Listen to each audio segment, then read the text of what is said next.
Bonjour, alors aujourd'hui je vous présente un livre édité par Eagle Moss qui concerne Ghostbusters, The Inside Story, avec une préface de Ivan Reitman. J'ai pris ce bouquin lors des Black Friday.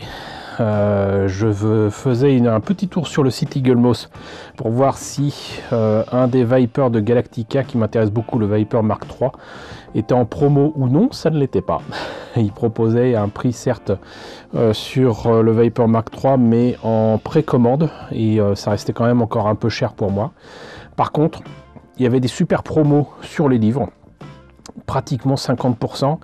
Et il me proposait d'ajouter à cela, si je me rappelle bien, 30% de plus en moins.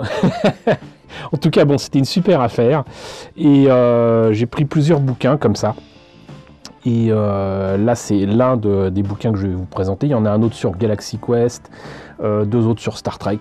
Voilà, vous savez tout. Mais il y avait quand même celui-ci qui m'intéressait beaucoup parce que je devine que ce livre a été fait avec les documents et les informations qu'il y a dans les fascicules qui concernent le montage de l'Ecto One, que fait notamment l'ami Ilmic. Coucou Ilmic. Mais ça m'intéressait de l'avoir en bouquin, parce que je n'ai strictement aucun bouquin sur Ghostbusters.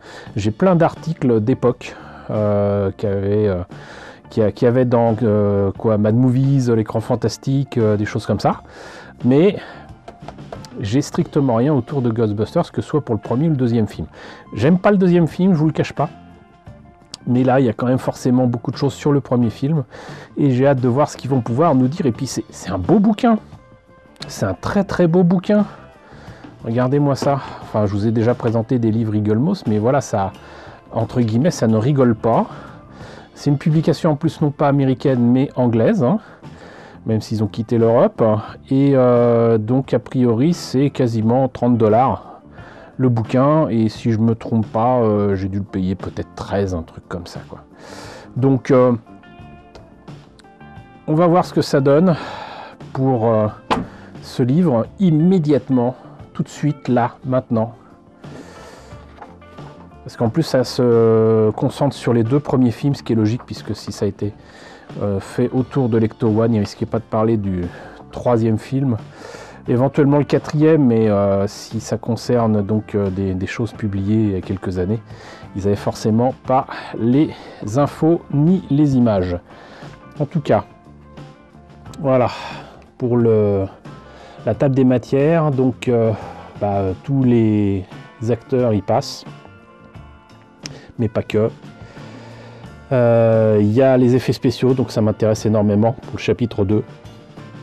Ghostbusting Tech, chapitre 3, donc le matériel, donc le véhicule, les Proton Packs, le PKA Meter, le Ghost Trap. Le chapitre 4, Ghostly Sounds, parce que forcément, Ghostbusters, c'est aussi du son et aussi de la musique. Le Making of de Ghostbusters 2 et Visual Effects, donc les effets visuels de Ghostbusters 2. Même si j'aime pas le film, il y a quand même des effets spéciaux assez impressionnants. Donc voilà, Ivan Reitman. Et donc là, le Making of. Tout a commencé avec Dan Aykroyd. Donc là, ça va vous raconter absolument tout sur le développement du projet.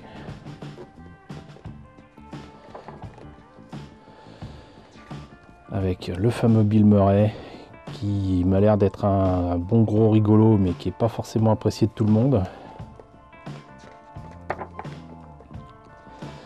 En tout cas, il est devenu légendaire pour moi à partir de SOS Fantôme. Harold Ramis.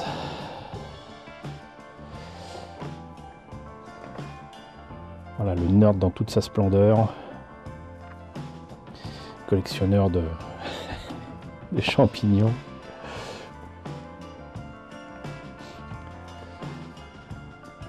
Et là, Harold Ramis, Early Years. Gozer, le gozerien. Ernie Hudson, qu'on voit qu'à la fin du film, c'est Pour le coup, il est un peu la quatrième roue du carrosse, mais c'est bien qu'il l'ait rajouté.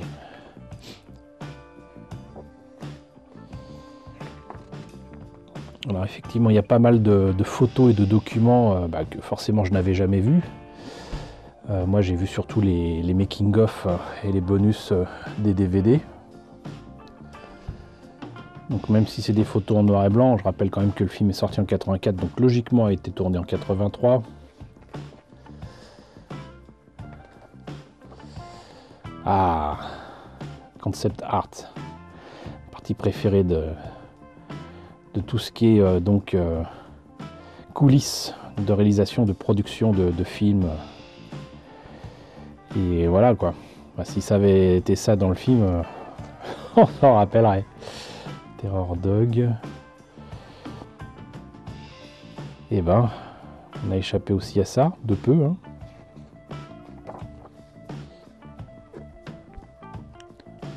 Producteur, Joe Medjuck. Il y a des vrais décors et des décors miniatures.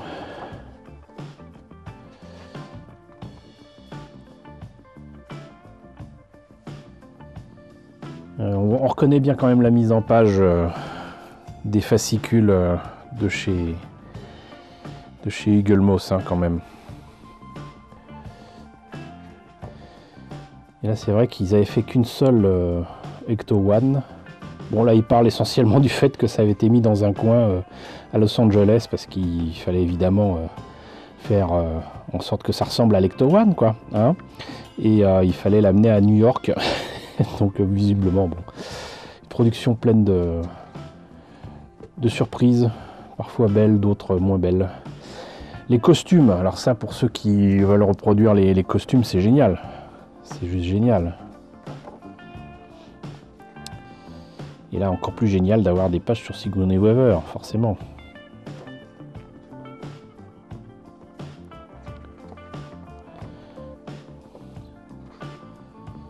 Il paraît qu'elle s'entendait pas trop avec Bill Murray. Firehouse, donc le fameux bâtiment qui était donc en fait une caserne de pompiers, qui était bel et bien utilisé, mais ils ont filmé en fait devant et tout ce qui se passe à l'intérieur c'était dans un studio, si je me rappelle bien. Mais la caserne existe encore. Rick Moranis, qui tournait beaucoup dans les années 80. Voilà, par exemple, c'était devant la vraie caserne. Bernie Wrightson, concept art, magnifique. Incroyable.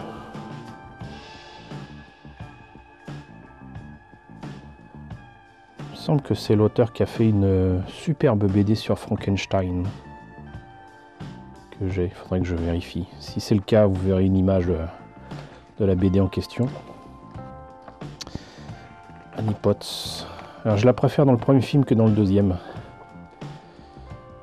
Mais bon.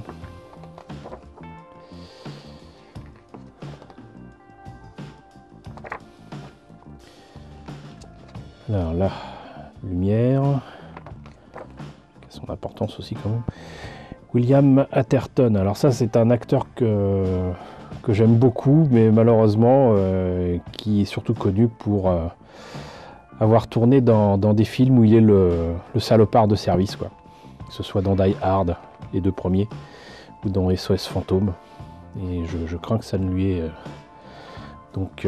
porté préjudice sur le reste de sa carrière. Hein.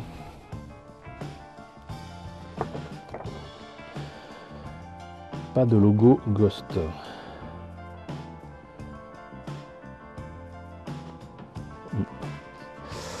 Jennifer, Pronion.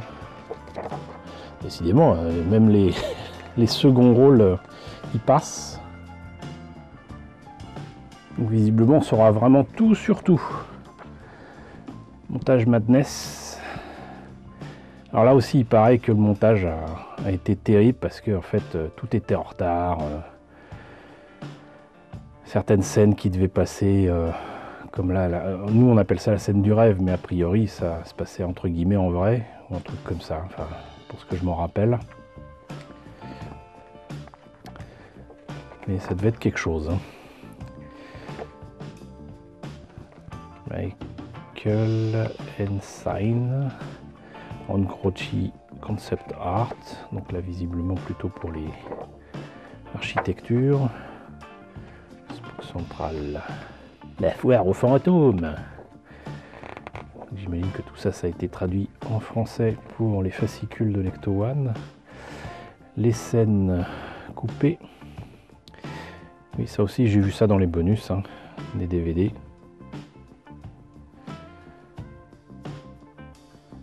City Hall, Nobel Prize, Parking Ticket.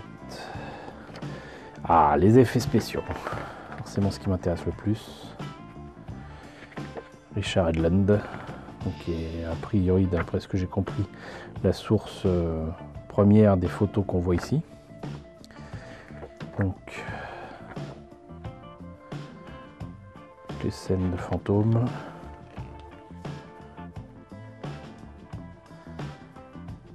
Marshmallow Man.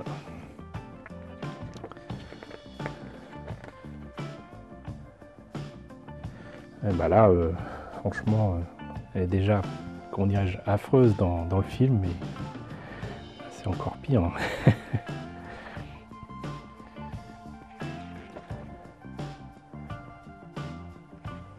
Ok. Oh, voilà. Ces têtes. C'est fou, quoi.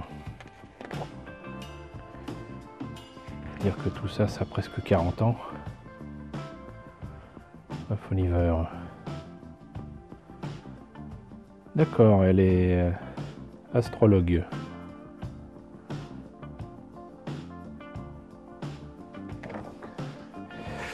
Slimer bouffe tout chez nous.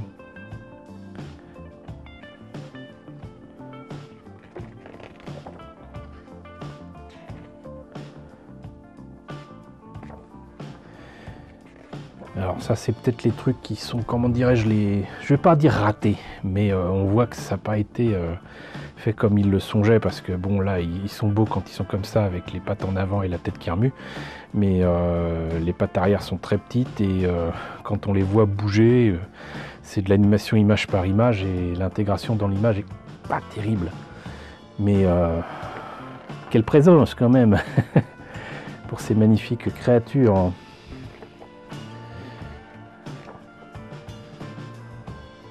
Voilà, on sent qu'il y a un faux plancher et qu'il y a quelqu'un en dessous, quoi. Voilà. Broken Toes. Ils sortent des sculptures sur l'immeuble. Par contre, l'intégration des scènes avec les miniatures, magnifique. Juste impeccable.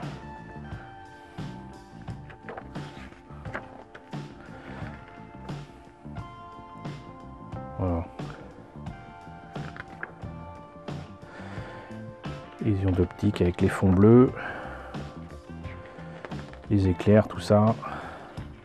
Small World, donc regardez-moi ça, la qualité de ces miniatures. Juste excellent, quoi. J'ai hâte de pouvoir lire exactement ce qu'ils ont utilisé, s'ils ont utilisé des maquettes, des jouets, s'ils ont fabriqué eux-mêmes, ça arrive souvent, pour que ça corresponde à une échelle en particulier. Slam Time. Marshmallow Gunk. Jeu Armchair. Alors ça, il y en a qui ont dû s'amuser à plotter de partout cette pauvre Sigourney Weaver. Firestarter. Alors les explosions, c'est ce qui est le plus difficile à faire avec les miniatures, parce que bah, l'eau, le feu, les explosions, c'est les choses qu'on repère comme étant en miniature. Voilà, on sent que c'est pas à la même échelle, et donc c'est pas facile à gérer. Mais là, ils ont géré comme des dingues. Burning Man. J'aimerais pas être à la place de ceux qui sont dans ces trucs-là, qui ça dure que quelques secondes, mais ils ont toutes les chances de griller, quoi, s'ils font pas gaffe. Ghostbusting Tech, donc le matos utilisé. Ecto One Design, priori, il y avait des antennes partout au départ. Proton Pax, dont une version de fou doit sortir chez Hasbro avec HasLab. Pas donné, mais beau matos. Neutrona Wands, pareil. Par contre, si vous prenez ça et le Proton Pack, vous avez intérêt à aligner les bifetons. PK et Meter. Alors ça, en fait, c'est au départ, c'est un truc pour lustrer les chaussures, si je me rappelle bien. Voilà, il n'y a pas à chercher bien loin. Ils ont juste rajouté un petit peu d'électronique et de trucs qui brillent et tout. Code Kinetic Energy.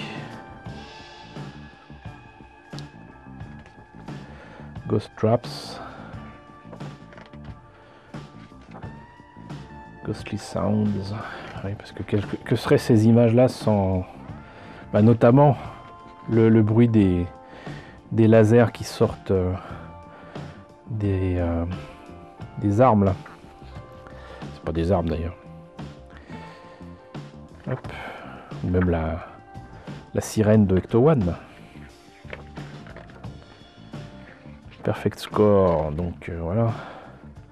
Musique d'Elmer Bernstein. En fait, il y a plein de morceaux iconiques là-dedans, dont l'utilisation d'un instrument qu'on entendra aussi, par exemple, dans Taram et le chaudron magique, par exemple. Chartbuster. Alors ce qui est fou aussi, c'est qu'avec SOS Fantôme, c'est quand même aussi la période où les clips vraiment cassent tout à la télévision. Montent et démontent des succès en 45 tours et en 33 tours. Et le fait est que du coup on ne sait même plus si c'est la chanson de Ghostbusters qui a eu du succès grâce au film ou si c'est le film qui a eu du succès grâce la chanson de Ghostbusters. Je pense qu'il y a un petit peu des deux. L'un s'est nourri de l'autre. Et ça a vraiment bien marché, alors qu'il y a toutes les chances aussi que ça se plante, exactement comme le film. Mais finalement, ça a fonctionné. Et l'écriture de ce hit s'est fait en peut-être quelques minutes, parce qu'il était en retard, il n'était pas inspiré. Et puis finalement, il a sorti les premiers mots qui lui sortaient de la tête. Et hop, voilà. Making of de Ghostbusters 2, alors encore une fois, je vous l'avoue, je n'aime pas ce film, mais vraiment pas. Grosse déception par rapport au premier film. Pour moi, il y a rien qui va.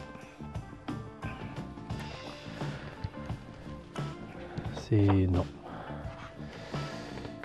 Il n'y a pas la magie du premier film. Memento 1A, Concept Art. Heureusement qu'on n'a pas eu ça. Retour de Bouffe-Tout. Peut-être même un petit peu imposé finalement à cause du succès de ce fantôme dans la série animée. Hein. Le train, la statue de la liberté, Scoleri, les frères Scoleri.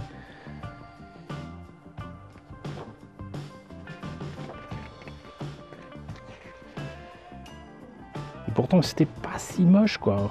C'est juste que voilà, la surprise et la magie du premier film de 84 n'étaient plus là quoi. Alors ça, il paraît que ça a fait peur à pas mal de gens qui ont découvert ce film quand ils étaient plus jeunes. Moi, du haut de mes quoi, je devais avoir 18 ans, 19 ans. Ça m'a fait doucement sourire quoi.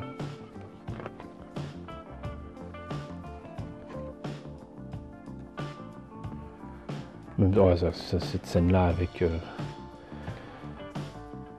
bébé qui se fait enlever, là, c'était ridicule. Ça, les petits clins d'œil à Titanic, pourquoi pas, mais bon. Manteau de fourrure qui revient à la vie. Washington Squares Ghost, là pareil.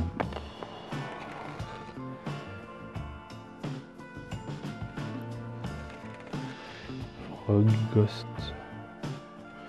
Il dit rien celui-là. Bathtub Monster. Alors ce qui est marrant, c'est que là du coup il y avait eu aussi le remake du Blob. Alors je sais pas si c'est lié, mais